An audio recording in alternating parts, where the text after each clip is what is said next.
Okay, so this is a couple days later.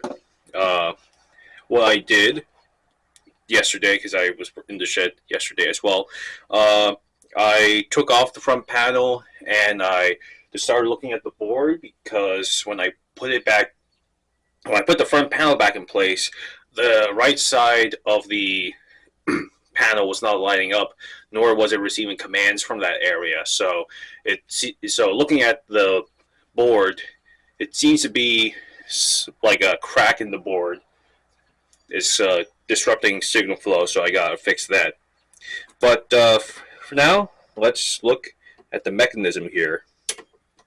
So, because remember, this thing still has issues with the high speed fast forward and rewind. And does this pop out or what?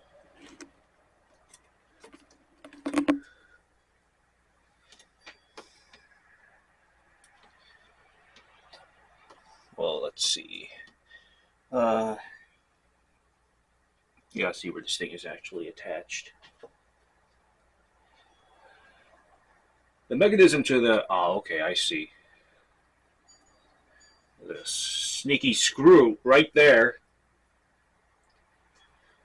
The mechanism to the 30,000U and 40,000U is really dumb because of the fact that you actually have to manually spin like the rolling motor to get the carriage out of the way so they can access like screws underneath. Here, there's only one screw that they at least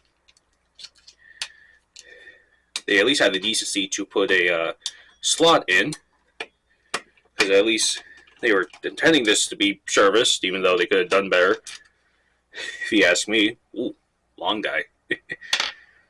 Okay, so that's one screwed down.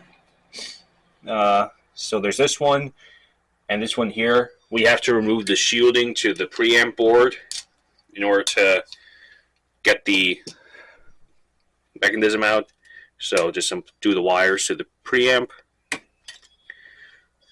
There's also grounding screw here for the drum.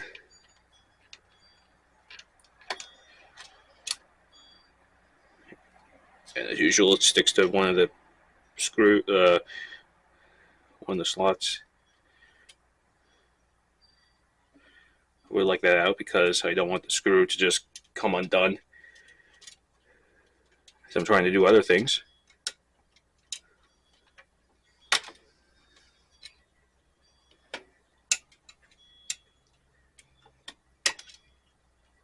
Okay. The shielding only has this screw here.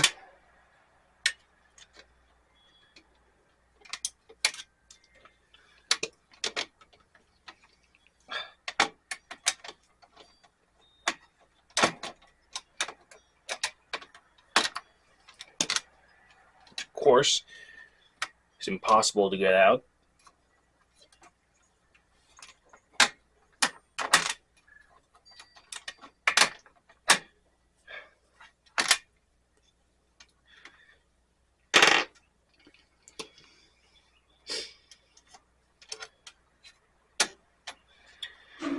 Maybe I should lift.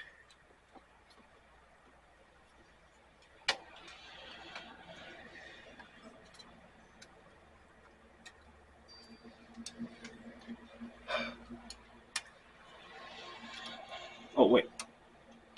That's not part of the shielding. That's part of the preamp board.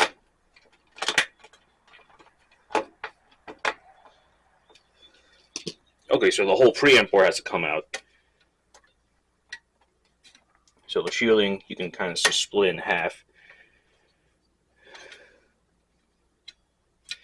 Good thing I noticed that before it was too late, because I could have, if I forced it enough, I could have ripped the ribbon cable connecting the drum to the digital board, and that would mean no more digital VHS playback on this thing until I could source another drum. Okay, there we go. Okay, so, well, now the whole preamp board has to come out then. Well, I mean, I was going to do that anyway, because I was going to replace the capacitors on here, because they're all likely dead. So, there's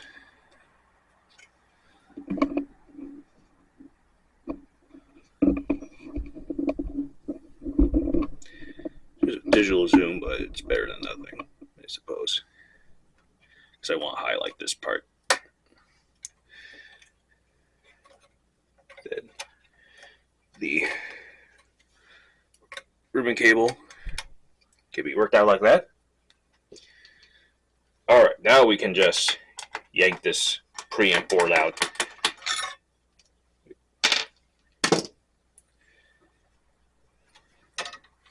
So it's connected directly onto the board by a connector, so you just gotta pull it out. There you go. Okay, now I can zoom back out. So it looks like it's mainly these 100 microfarad capacitors. There's a couple that are higher. Let me take a actual close look at this. I think there's some that are like 220, just about. Put that aside. Okay. Undo the ribbon to the drum motor, that is. Undo the ribbon for the audio control head.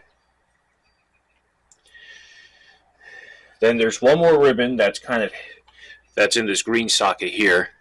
That's for regular.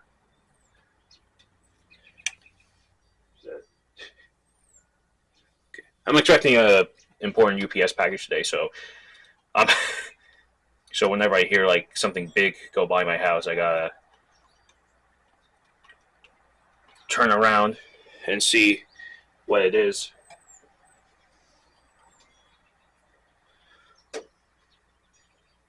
Yeah, this.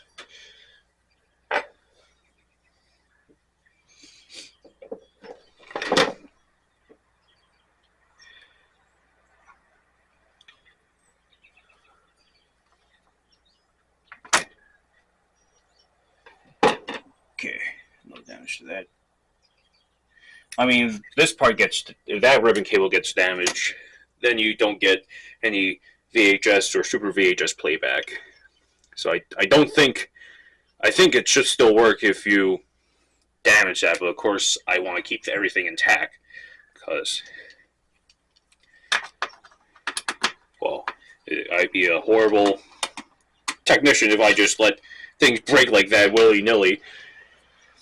But that was hard to get out, so you would need to assist. So I recommend for that you get like tweezers or something that you can slip underneath and like help you guide it out. So that should be everything, because I don't see any screws over here. Now, will this thing just lift out? Oh, there's this here.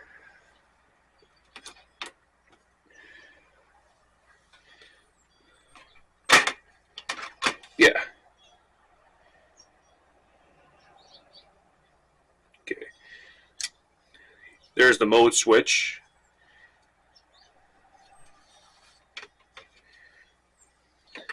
It's just, see that white piece down there? Here's the mechanism out of the player.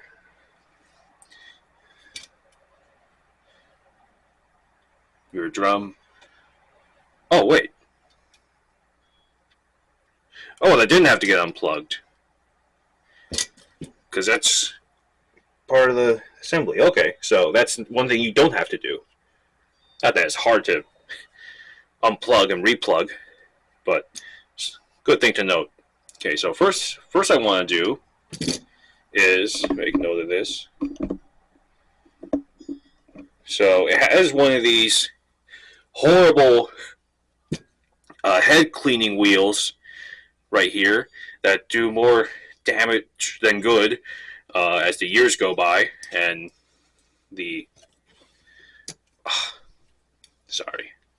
that do more damage than good as the years go by, because all that stuff just ends up deteriorating. So, looks like a neutral. On a drum like this, where there are like heads galore, there's really no best position. You're going to be close to the head no matter where you have it. So, I feel like the best strategy right now is to see if I can just pull the whole thing down. Oh, wait. Oh, okay. It's one of these. There's a, well, you can't see, but this is held in by a little clip. Actually, how the other JVC machines are, theirs is held in by a clip as well. Okay, so that was easy enough. Let's see. Go underneath. Push this back. There we are. So now this is the neutral state. Here's the capstan belt. It's the only belt on here because I see that the loading motor is directly attached. Belt seems to have good grip because it's hard to even if it didn't, I don't know if I have an exact belt of that size. So let's see. The loading motor is directly attached to the capstan board here. So if I want to like whip out my bench supply and put the mechanism through its paces, I would have to desolder like the red lead. It's not hard, but it's kind of sad when you can't just unclip it. So the loading motor is there, and it has a plastic shielding over it. So if I want to get grease in there, which I do, I'm going to have to unscrew that, work out the wire, and well, Bob's your uncle, I suppose is the saying, the applicable saying here. Okay, so I ended up deciding not to record my going through the mechanism because this is my first time with this particular chassis. I did not know like the best way to get to the loading motor to clean the grease out, and it turns out the process is a little more involved than I would like it to, because what I found out you have to do is, if you see, I'm putting the picture up on the screen here, if you see this here, now I had extracted the loading motor without taking this out. However, when I tried putting the loading motor back in, I could not for the life of me, and I figured out how they want you to do this. They intend for you, see this bar and this gear here, they intend you to take that bar out and the gear out, and then you're able to extract the loading motor assembly out. That's how they intend for you to do it. So that bar, and what all this does is it positions the pinch roller. So in the gear, the bar basically rides in this groove here. You can see it on screen. It rides in that groove, and that determines the position of the pinch roller as the VCR goes through the various modes: play, rewind, all that. So that's what that's for. So there's a retaining clip on the right on the shaft there. You remove that. Obviously, make sure it doesn't go flying. Otherwise, you're gonna have to need if you can't find it, you're gonna need a replacement, like a standard E-clip, just to keep it in place. Speaking from experience. So remove that, then the bar lifts out, and then the gear there is held in by that red retaining clip. So take that retaining clip out, make note of where like do what I did here with the pictures. Make note of what position the gear is in before you take it out, so that you can, put it back in correctly and not affect the timing at all. So that comes out, and so with all that out, you can now basically, go, go haywire on the cleaning off the grease there, cleaning off the old grease and applying new one on.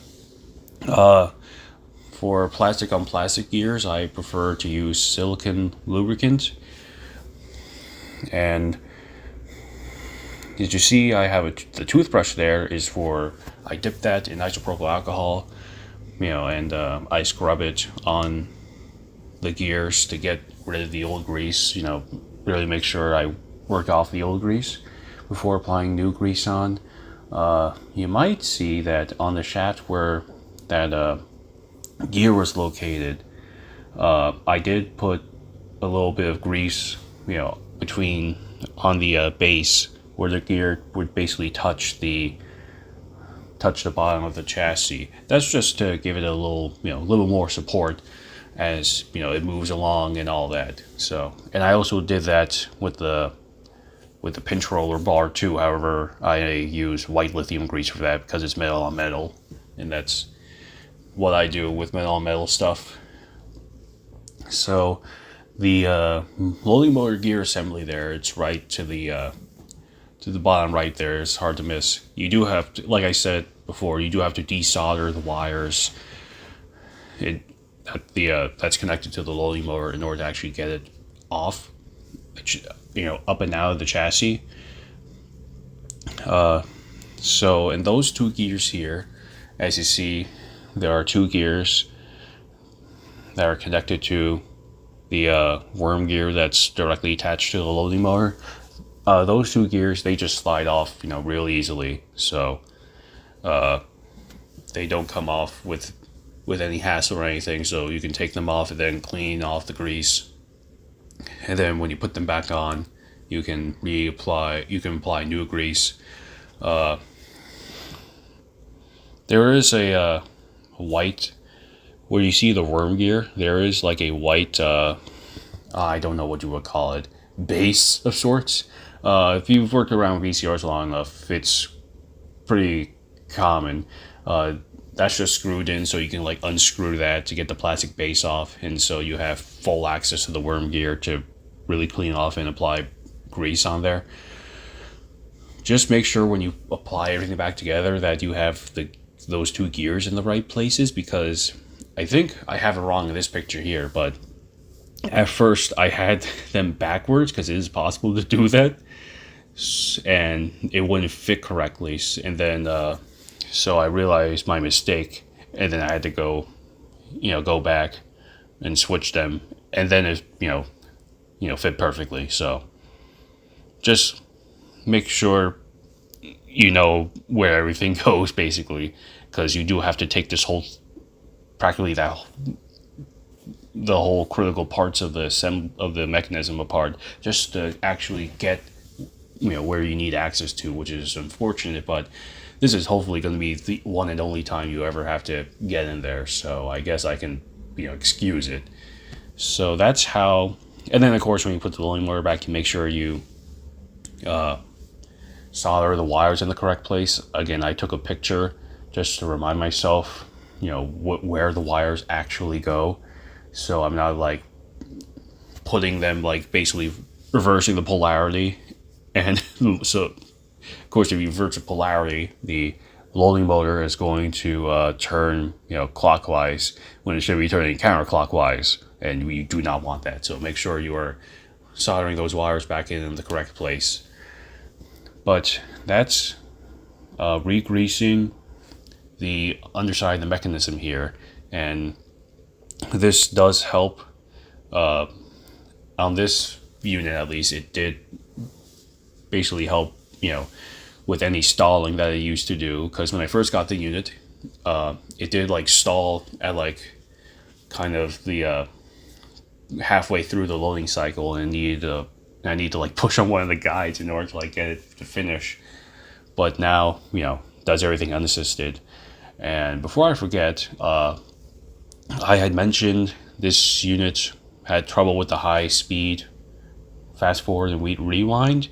As you see in this picture, the capstan belt is removed. What I ended up doing is I just replaced the capstan belt because I had a 2mm square belt on me that seemed to be a good fit, and sure enough, that fixed the rewind the fast forward rewind problem. So now it can do all the modes without any hassle. I'm sure I could have cleaned the old capstan belt, and that probably would have, and that more than likely would have worked too. But this thing was an absolute hassle to take apart, and I hope to never have to take it apart for decades to come. So that's why I ended up just giving a new belt altogether. So that's servicing the underside of the mechanism to these things. Pretty involved, but as long as you make note of what you're doing, don't lose those retainer clips if you don't have any spares on you, and make sure that timing gear is put back, right where you found it, and this thing should basically work for you. So I hope this helps you in, servicing the mechanism to these things. It was a lot of work, but trust me, in the end, it was all worth it. This thing is great.